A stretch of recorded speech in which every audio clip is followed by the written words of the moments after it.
In this video, we're going to talk about growing your bankroll and the best way to do that. So the absolute biggest mistake of new players in DFS is poor bankroll management. You can only reload so many times if you keep losing everything each week. You don't want to do anything stupid like blow your rent money on DFS. Primarily, it should be for fun. And if you want to consistently grow your bankroll into something significant, you've got to be smart with how you manage the amounts that you bet each week. So you have to limit your exposure. You want to limit what's on the line each week.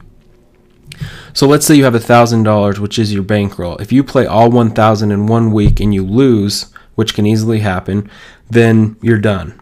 But if you play just 20% or $200, you can have 5 losing weeks before you've lost everything, which isn't likely. You'd probably have a winning week or two in there. Hopefully you win more consistently than you lose.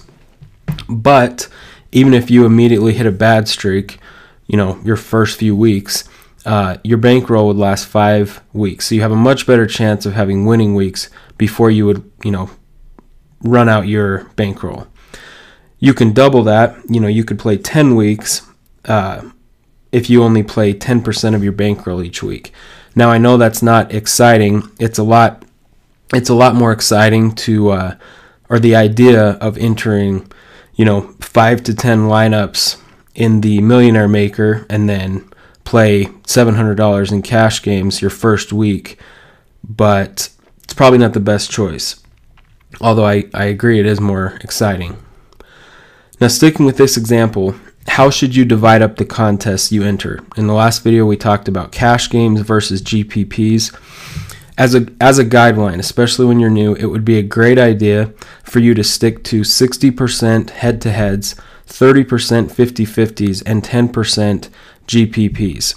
Now, this gives you the chance to hit it big in a GPP, but it gives you much better odds of getting a positive ROI overall than if you entered all $100 in GPPs. Because effectively, if you enter all your money that you're going to play that week into GPPs, you essentially need to be in the top 10% of all players on that site for that week.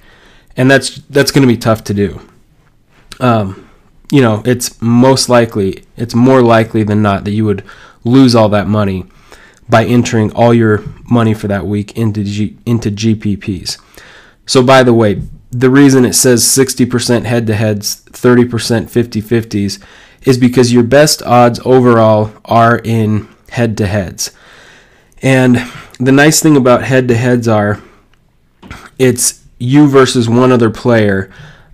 So there will be a much larger variance of wins and losses among the head-to-head contests that you've entered. You will probably lose a few, but you'll probably win more than you lose in head-to-heads. Based on how your lineup performs. If your lineup returns value and you don't have any, injuries in the first quarter to players in your lineup, then you will have the most success usually in head-to-heads. Now, you want some of your money in 50-50s because there's a higher upside.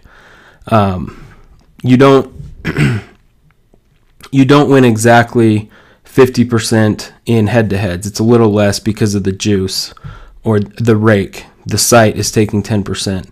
But in 50-50s, a little less than half of the entrants win. But that's because they're doubling what the contest was. If it's a $10 contest and you're in the top 55%, you'll win $20.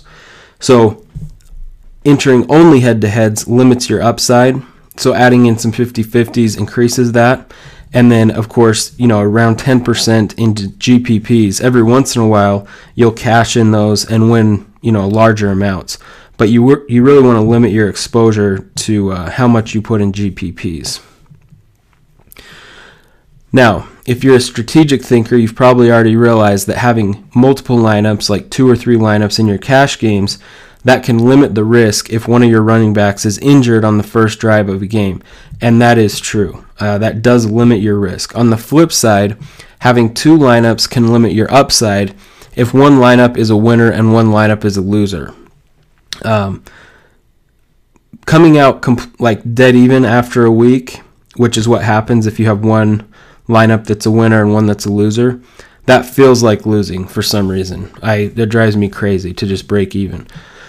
So in the end, it's personal preference. When I started playing cash games, I always made two lineups, but a lot of weeks I would have one winner and one loser, and I would stay even instead of doubling my money. So, experiment when you're starting out. When you are starting out, maybe it is better to have two lineups, and because then your risk of losing everything is a lot lower. And again, it does limit your upside, but if you want to kind of play it safe, or play it safer, I guess, then start out with two lineups, and that also helps you kind of practice creating lineups and everything that goes into that.